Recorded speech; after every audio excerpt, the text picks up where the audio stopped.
আসসালামু আলাইকুম রহমতুল্লাহি ওবারাকাতু। প্রিয় বন্ধুরা, আশা করি আপনারা সকলে ভালো আছেন। হেলদি হোমিও লাইফে আপনাদের সকলকে স্বাগতম জানাচ্ছি। আপনার কি পা ফেটে যাচ্ছে, গোড়ালির ত্বক হয়ে যাচ্ছে অতিরিক্ত শুষ্ক, শক্ত, রুক্ষ, হাঁটা চলার সময় অস্বস্তি হচ্ছে? পায়ের গোড়ালি ফাটা একটি সাধারণ সমস্যা। নিয়মিত পায়ের যত্ন না নেওয়া, অতিরিক্ত শুষ্ক ত্বক, আবহাওয়া পরিবর্তন সহ বিভিন্ন কারণে এই সমস্যাগুলো দেখা দিতে পারে।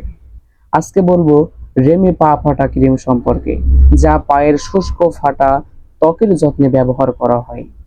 রেমি পা ফাটার উপকারিতা: এটি পায়ের ফাটা ও শুষ্ক ত্বকের যত্নে ব্যবহার করা হয়।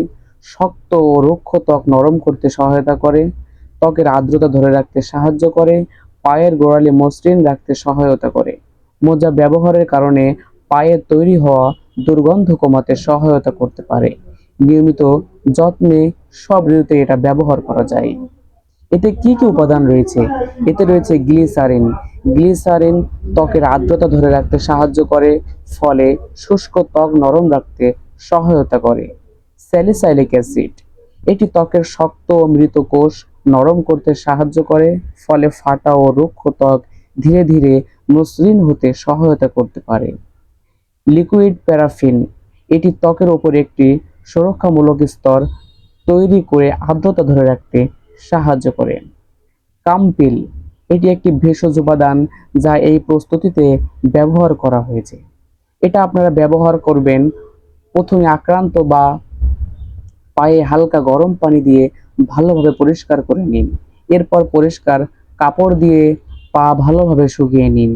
এখন প্রয়োজন মতো রেমে পা ফাটা আক্রান্ত গোড়ালি ও শুষ্ক ত্বকের উপর লাগিয়ে দিন। এটা দিনে 2 থেকে 3 বার আপনারা ব্যবহার করবেন।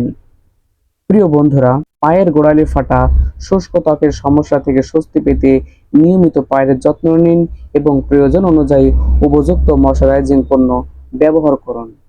এই পণ্যটি আপনারা যে কোনো হোমিওপ্যাথিক ফার্মেসি গেলে পাবেন। এটা আপনারা আমাদের কাছ থেকেও নিতে পারবেন। ইনবক্সে দেওয়া নাম্বারে যোগাযোগ করুন। জি প্রিয় বন্ধুরা, আজকের ভিডিও এই পর্যন্তই। সকলে ভালো থাকবেন, সুস্থ থাকবেন এবং আমাদের এমন নিত্য নতুন প্রয়োজনীয় সকল হেলদি টিপস পেতে আমাদের ইউটিউব চ্যানেল সাবস্ক্রাইব করে আমাদের সাথেই থাকুন। আসসালামু আলাইকুম রহমতুল্লাহি ওয়া বারাকাতুহু।